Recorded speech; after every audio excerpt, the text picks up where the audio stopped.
America में Donald Trump की जीत पक्की हो गई है और इस बदलाव का सीधा असर ईरान पर पड़ा है। अमेरिकी चुनाव के नतीजों में ट्रंप को बढ़त मिलने के बाद बुधवार को ईरानी मुद्रा रियाल अब तक के सबसे निचले स्तर पर पहुंच गई। ईरान पहले से ही मिडिल ईस्ट में कई मोर्चों पर उलझा हुआ है और भयानक आर्थिक संकट से भी जूझ रहा है।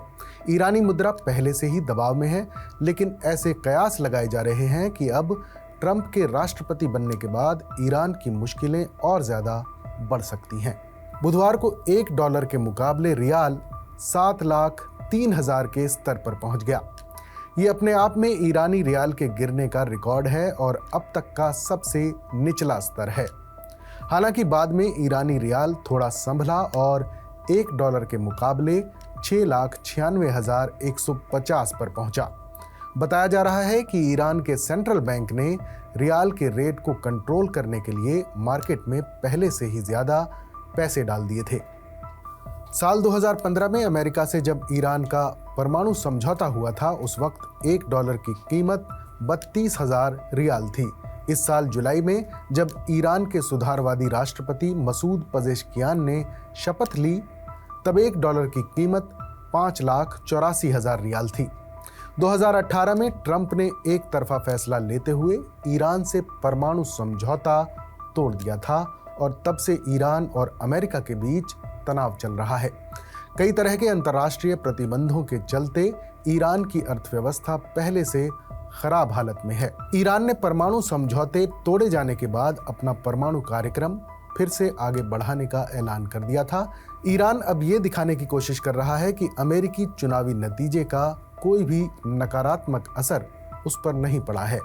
पजेश्कियान सरकार की प्रवक्ता फतेमा मोहजेरानी ने इस पर कहा कि अमेरिकी चुनाव का असर ईरान पर कोई अलग से नहीं पड़ा है।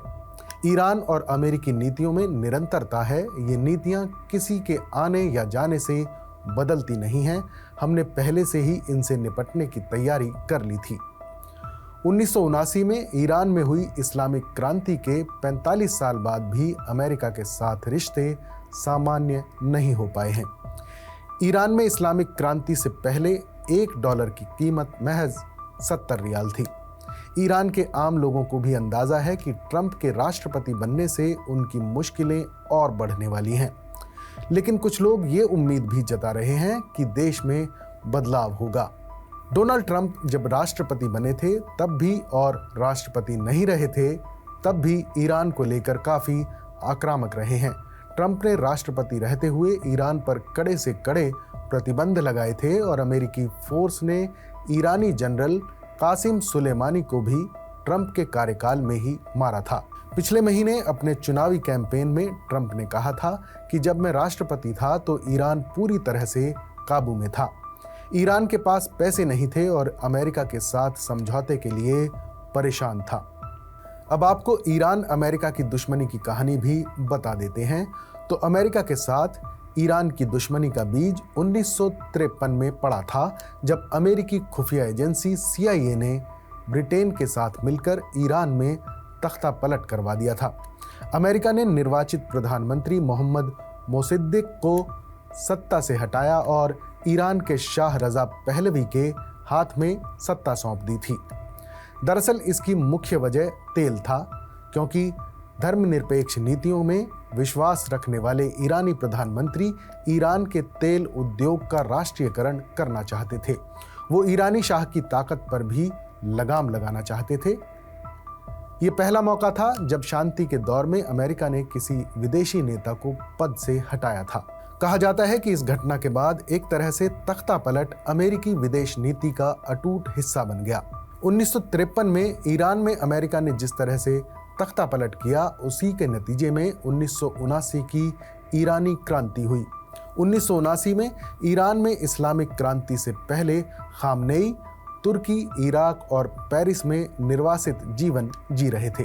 शाह पहलवी के नेतृत्व में ईरान के पश्चिमीकरण और अमेरिका पर बढ़ती निर्भरता के लिए खामनेई उन्हें अक्सर निशाने पर लेते थे।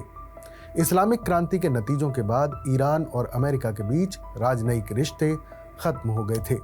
तेहरान में ईरानी छात्रों के एक समूह ने अमेरिकी दूतावास को अपने कब्जे में ले लिया था और 52 अमेरिकी नागरिकों को 444 दिनों तक बंधक बनाकर रखा था।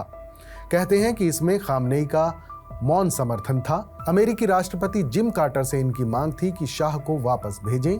शाह न्यूयॉर्क में कैंसर का इलाज कराने गए थे।